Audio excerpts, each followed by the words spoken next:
पश्चिम बंगाल की चुनावी लड़ाई के बीच में ममता बनर्जी को पस्त करने के लिए गिरिराज सिंह नामक ब्रह्मास्त्र का इस्तेमाल करेंगे अमित शाह और नरेंद्र मोदी। जानकारी के मुताबिक पश्चिम बंगाल चुनाव 2021 को ध्यान में रखकर बीजेपी के केंद्रीय नेतृत्व द्वारा बंगाल विधानसभा चुनाव को लेकर के केंद्रीय मंत्री और राष्ट्रीय स्तर के बीजेपी के पदाधिकारियों का बंगाल प्रवास का कार्यक्रम बनाया जा रहा है।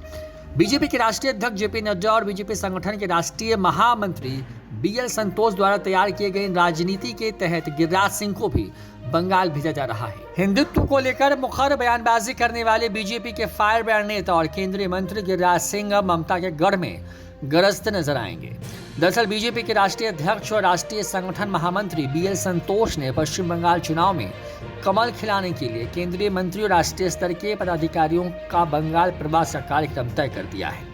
इसी कार्यक्रम के तहत बिहार के बेगूसराय लोकसभा सीट से बीजेपी के सांसद और तुष्टीकरण की राजनीति के खिलाफ खुलकर अपनी बात रखने वाले गिरिराज सिंह 23 फरवरी से बंगाल प्रवास करेंगे। आपको बता दें कि 2014 के लोकसभा चुनाव के दौरान गिरिराज सिंह ने ही कहा था जिन्हें नरेंद्र मोदी पसंद नहीं वो पाकिस्तान चले जाएं। गिरिराज सिंह यह भी कह चुके हैं कि 25 की आबादी वाले मुसलमानों को अल्पसंख्यक कहना अब बंद करना चाहिए। यानी बीजेपी के फायर ब्रांड नेता गिरिराज सिंह के कई ऐसे बयान हैं जिसकी चर्चा हिंदुस्तान के साथ साथ पाकिस्तान और दुनिया भर में हुई है। पश्चिम बंगाल देश के उन राज्यों में शामिल है जहां के लोगों का स्थानीय संस्कृति, परंपरा और राज्य के नायकों से दिल से जुड़ाव है।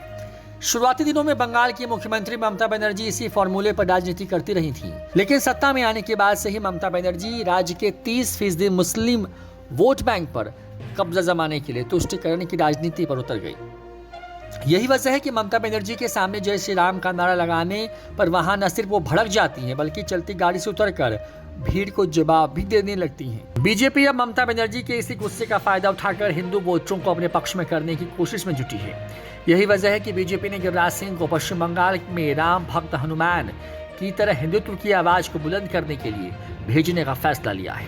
अंदाजा लगाना कठिन नहीं है कि जब उत्तर दिनाजपुर में अपनी पहली सभा में ही गिरिराज सिंह जब जय श्री राम का नारा लगाएंगे तब पश्चिम बंगाल समेत पूरे देश में इसकी चर्चा कैसी होगी। साल 2019 लोकसभा चुनाव में जय श्री राम का नारा लगाकर के ही बीजेपी ने 18 सीटें हासिल की थी। यानी 2014 में 42 में से 34 सीटों पर जीत हासिल करने वाली ममता बनर्जी की तृणमूल कांग्रेस 2019 के विधानसभा चुनाव में 22 सीट पर सिमट गई थी। आपको यह भी बता दें कि 2019 लोकसभा चुनाव में बीजेपी ने अपने वोट प्रतिशत में जबरदस्त छलांग लगाते हुए 41% वोट हासिल किया।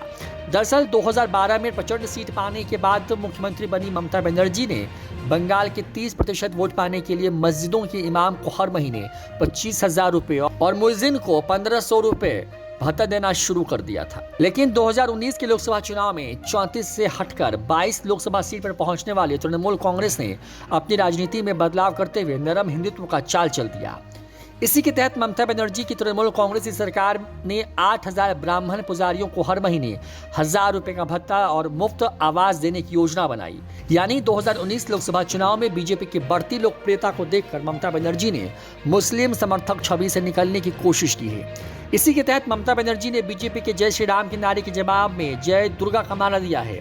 इसके अलावा राज्य के कई स्थानों पर पार्टी की ओर से सरस्वती पूजा का भी आयोजन किया गया था। न्यूज़ 4 नेशन की रिपोर्ट।